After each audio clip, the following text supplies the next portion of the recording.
I basically wrote down a few notes so I don't forget anything, because that's just me. I forget everything that I want to. Okay, so where did I leave off? So like I said, I wrote down a few like bullet points so I don't forget anything that I wanted to talk to you guys about. So basically I'm going to be going from start to finish about, I guess, the labor and delivery process, what you should expect. I can only speak about my experiences and what I can do or what I can say to help you guys get through yours.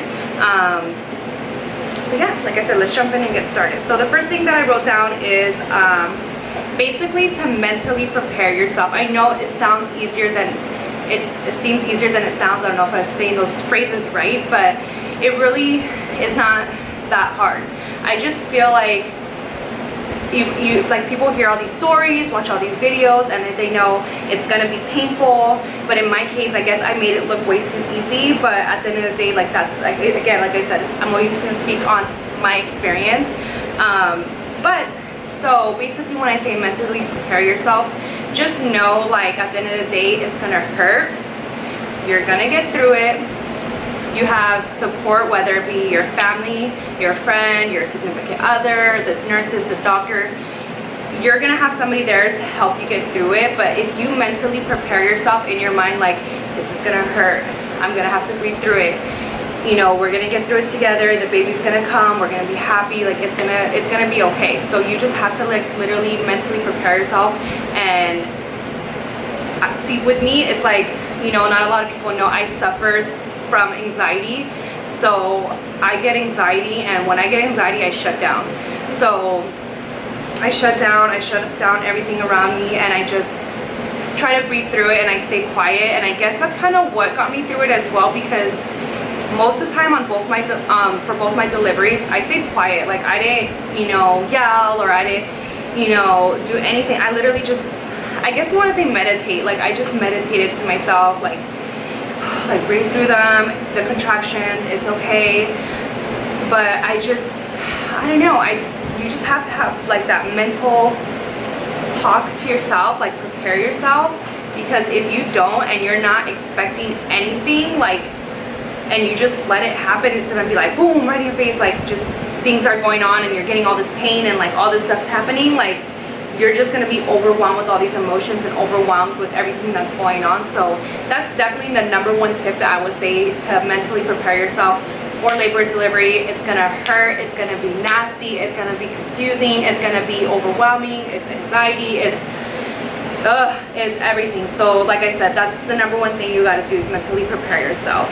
However you may do it, look up, you know, like, you guys are looking at videos and you watch my video and you're like, oh wow, like, it looks so easy, you made it. Like, I have people commenting saying, like, you made it look so easy, like, you're making me feel like, thank God, like, it's not gonna be that bad. And it's really, I mean, I guess I'm not one to talk, I had epidural, but it's really not that bad. But anyways, you just have to basically go with the flow and the mentality that your body's gonna deliver this baby however your body's gonna deliver this baby. I don't know if that makes sense. Okay, so yeah, you just have to mentally, like, know your body is gonna eventually dilate, your body's gonna eventually get these contractions, your water's gonna break, like, everything's gonna eventually fall into place. So, like, I just think you should not let everything that's in the moment freak you out. Like, I feel like that's why a lot of people, like, have these crazy experiences, because they're not knowing what to expect. And with me, I went in knowing, like, I went to, like, the birthing class for my first son, and they basically break down everything that's gonna happen. It's not just birthing class, like, telling you how to breathe. It's more so like, this is gonna happen, this is how you dilate, and the steps to, you know, even up to the epidural and how to breathe, and so on and so on. So just getting prepared, look up videos, you know, just type on things on Google, like, ask around, whatever you can do to set your mind at ease. But at the end of the day, everybody has their own experience, so just understand that. Me personally, it's crazy, both my experiences were very similar. Both my boys basically came the same way. They took the same amount of time frame to get here. I had the epidural for both of them. I didn't dilate at all when I was in the hospital, like, leading to get up to the hospital. I wasn't dilated. So everybody's experiences is different. Yeah, Okay, so the next thing that I wrote down was so what to expect from Pitocin. So I know a lot of people are saying that they're going to be getting induced, and I guess that's like the medicine that's in the inducement, which is Pitocin. So basically what to expect from it is when you first get to the hospital, they're going to hook you up to an IV. Obviously they're going to hook up your belly for the baby monitor, and another one for, I guess, your blood, I don't know, like your heartbeat, I guess, or their heartbeat. I don't really know. It's just, like I said, I went through it. I kind of just took whatever came at me and went with the flow. But so they're gonna hook you guys up, and then you're gonna get another needle in there for the Pitocin, and that Pitocin is going to boost up the contractions. So when you start getting contractions, that's when your cervix starts dilating more. So every time you get a contraction, it starts thinning the cervix a little bit. I don't know if this is what I'm saying, that I feel like that what it was for, but so I got induced both times. So with my first one, when I got induced, and after I got induced, I started feeling contractions every 2 minutes, and I'm not exaggerating. I felt contractions every 2 minutes, but they were not strong because this is the beginning point. And I believe once I got my Pitocin, because my baby, so Samuel had low fluid in his, when he was in me, so they wanted to do Pitocin to speed up the labor. So when I started getting Pitocin, I had the contractions every 2 minutes, and they would make me walk around the hospital to help speed up like my cervix from dilating. But hours and hours pass by, and they check me, and I'm only at like 1 centimeter now. So mind you, like, you think things are gonna happen like that after they get Pitocin. No, you're just gonna feel contractions, you have to breathe through them. So after that, what else happened? Okay, so there's this thing called, let me get it for you guys. There's this thing called the I don't know if I'm saying it right, but it's the Foley Bob. I'll insert a picture right now. So basically what that is, it's something that goes into your vagina, and TMI, if you, sorry if you're listening, men, I don't know. So basically TMI, it goes up in your vagina, and you are going to feel the most excruciating pain. And I never knew about the Foley Bob until this started happening to me. She's like, okay, we're gonna have to enter basically a balloon into your vagina to help you dilate. And I was like, girl, what? You're gonna do what? A balloon? So there's just things that I guess these nurses and doctors do that I've never heard of and never prepared myself for. But you know, like I said, I'm gonna go with the flow. They know what they're doing. They're gonna keep me safe here, so let's go ahead and do it. So they put the balloon inserted me. Wow, that was really painful. Since I didn't have the epidural at the time, obviously I didn't, because I was dilated. I felt everything. So if you can just imagine the picture, the balls are probably like this size. And the description, let me read the description for you guys. I don't pray this on my worst enemy. So basically a Foley Bob is an induction procedure where your doctor insets a catheter in your cervix. Once inside your womb, your doctor inflates the balloon with a saline solution. This puts pressure on your cervix and encourages dilation. The catheter falls out once your cervix dilates to 3 centimeters. So once they put that in me, it took forever still to dilate. It was just so painful, guys, the first time. But anyways, like I'm saying, what you gotta expect is like basically whatever your delivery and whatever your labor goes to, like, I don't know if I'm making sense, guys. I feel like your doctors and your nurses are always going to have an outcome for you guys, whether it's like C-section, epidural, the ball, the balloon, whatever you're going to do. Just trust the process. Basically, trust the process and stay calm. It's okay. So yeah, I don't know, guys. It's a crazy thing going through birth. So if you guys are like me, and I was so hard on myself when I got the epidural for Samuel. I was really hard on myself because I was like, I'm gonna go in and I'm gonna do this natural because I can handle pain. I really can. Like, I have tattoos all over my body. I can handle pain. So when I started feeling the contractions and I couldn't take it anymore because the Pitocin makes them so close together and so painful, I was like, fuck it, give me the epidural. Like, this is something that I didn't want to do. This was not in my birth plan. I didn't want to have the epidural. But for me, I just felt like myself as a failure because I was like, oh my god, I'm gonna be strong, I'm gonna do this. Don't do that to yourself. Don't beat your guys' stuff up. Don't beat yourself up about it. This is a natural thing us women go through, but it's so mother painful. Like, it is so painful when you start getting those contractions. And I'm not saying this to scare you guys. It's gonna be painful. No one said childbirth is easy. No one said childbirth is not painful. That's why they do the epidural. So don't beat yourself about it. Don't listen to anybody and anybody's opinion. Like, don't do the epidural because it's gonna mess up this and that, or whatever the case is. So just don't listen to what anybody else is saying. Do whatever, like I said, you feel is right for your body. If you cannot take it and it's just way too harsh and you're just like shaking and you're just like, oh, I can't do this no more, just do the epidural. You're fine. Don't listen to anybody. So when I got the epidural, the process, so usually the person, the technician, whoever's walking around with the epidural, the person who is certified to do that, they're usually always busy. So the second time was I had to wait again. So they basically call them, let them know like I need to get the epidural. They usually have you sign the waiver before you get there, I believe, or when you first arrive. I usually just sign it because, well, now I know. I signed it and I was just like, I'm just gonna sign it, so just in case like I'm having contractions and they want to ask me to sign these papers, I'm not gonna do it. So once the person goes in there, they are very professional. So they're very serious about that type of work that they do because it is a very serious matter. The needle is like really big. I didn't see it personally, but when I went to labor and delivery breathing classes or whatever you call them, what are they called? Oh my gosh, whatever. So the breathing classes, they show you the needle basically in a computer video. So when they get in there, they make sure that, like, you know, whoever's in there with you either walks right out or just stays far away as possible.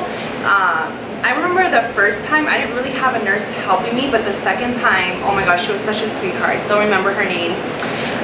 She like held my hand through the whole process, but like, so basically what they're gonna do, they give you a pillow and they want you to literally arch over. So just imagine this is, okay, this is your back right here, and then this is your body, so this is your head, and your legs are hanging right here, so here's a table. So they want you to arch all the way down, literally like this. So your baby's right here and your head's right here, so you are literally like this, and they have to make sure that you do not move, and you have to tell them when you're getting a contraction because they don't want to do it when you're having a contraction. So once you don't have that contraction, they want you to, I think they want you to hold your breath. Oh my god, just like the intensity of trying not to move caused me anxiety. But you just have to prepare yourself and mentally tell yourself to not move for 1 second, because they always say, like, obviously if they puncture in the wrong spot or something goes wrong, it could really damage you. But it's very low chances, as long as you understand and you listen to them 100%, like, you'll be okay. It's just really uncomfortable. Like I said, you're bending over like this and your baby's right here, so you're bending over and your baby's like getting squished. But don't worry, they're not going to do anything to harm your baby. Do you feel it? Yes, you're gonna feel stinging going through your back. Not like hot stinging where like someone drops a hot pot of water on your back or anything like that. You're just gonna feel like tingling, stinging sensation going into your body. And then like pretty much instantly you're gonna feel like your legs and your bottom, like from your abdomen down, pretty much numb. Sometimes one side takes longer than the other side, and sometimes one side gets like more numb than the other side. So instantly I felt my legs get really numb. The second time, one leg got way numb before the other leg, and then even after I had the baby, my left leg stayed numb for a few hours after delivery. So they had to keep TMI, a catheter in me because I couldn't go to the bathroom because I couldn't walk. So yeah, the epidural, don't feel like a failure. If it's too painful, just do it, girl. Like honestly, that's the main reason why you guys are saying like you made it look so easy. Like, oh my god, you're making me so excited to have this baby. And I want you guys to be excited, and that's why I post things like that, because I want you guys to be excited to have babies. Like, I still want another baby in the future, and I know like I'm getting that epidural, because that is not no joke to be in labor. Being uncomfortable, from your water breaking, from the pain to the contractions to the anxiety to everything all tied up and together, that epidural really does help. So that is the main reason why everything seems so easy for me. Whoever you decide to be in your delivery room with you, obviously you want your significant other, whoever's the baby's dad, or if you don't, maybe like your mom, whatever. Just know your supporter. Obviously I want my husband in there because he's the father of the children, but you know, men just sometimes don't get it. Like, they really don't. And you guys as women know, men are just a little airheaded sometimes, and you know, sometimes we don't understand, because us as women, we're so strong and like we're just like to the point. I feel like that's just how I am. I'm just like this, and that's my personality. But when it comes to my husband, sometimes when he gets in like a nervous situation, he just doesn't like click stuff. I don't know, like it doesn't click in his head, like things can get done, or like, so I knew from the jump that my mom was gonna be like my supporter that whole entire process for both my kids. And she was. The first time I remember, Sam was like freaking eating a sandwich and stressed me out, and I was just like, be quiet, take your onion sandwich out of the room, like get out of here. And then the second time, like I just warned him, like don't be eating in the room. You know, when I say be quiet, please just be quiet, because like I said, I have anxiety. So like when I started getting anxious, like I wanted the room to be quiet because I wanted to zen myself. And that's basically how I got through it. I just kind of zen myself the whole way through. So I remember we were having a conversation with when I was giving birth to Donovan. They were talking about something. I forgot, Sam was talking about something, my husband. And I was like, listen, I'm not trying to be a bitch right now, but you guys need to shut up, because I'm getting contraction and I just need this room to be quiet. Okay, so like I was saying, yeah, just know your partner, or know who you need there to support you throughout the way, because it's not an easy process. It's a long process. If you're gonna be there for over 20 hours like I was, or you're gonna be, even if you have babies like within like a little short amount of time frame, like you need that person to be there like on their toes. So like you need someone who's like on it. And that's why I chose obviously my mom in there. I couldn't have anybody else in there. And then obviously my husband. Yeah, so I don't know, just communicate with them before you go into labor too. Just like, okay, I'm gonna need you to be the person to grab whatever I need to grab, help me to the bathroom, and I'm gonna need you to be the person to call the nurse, or I'm gonna need you the person to hold my leg, and you're gonna do this and you're gonna do that. So I don't know, just have a good understanding and just be prepared for birth. It's not easy, it's not fun, it's not joyful, the process, but it is a good outcome. Like, it's very, very worth it. And that's why I still sit here 2 kids later. But yeah, if you guys have any other questions about, you know, labor and delivery, I pretty much covered pretty much everything. Get that epidural. Don't listen to anybody else. Bug just flew on my cheek. Ew. Don't listen to anybody else's opinion when it comes to birth, epidural, feeding, how you're gonna feed your child, how to raise your child. Everybody's gonna have their damn opinions, and you just know what's good. You're gonna just know what's good for you, yourself, your kids, your life, whatever the case is. So if you guys have any other questions, just comment down below. I'm gonna be happy to answer. I'm trying to get to all, you know, the nice loving comments that you guys are leaving me. Thank you so much again for the support. Comment down any new videos you guys would like to see. I'll be posting more very, very soon. Yeah, so make sure you guys hit the subscribe button. And yeah, I'll see you guys on the next one.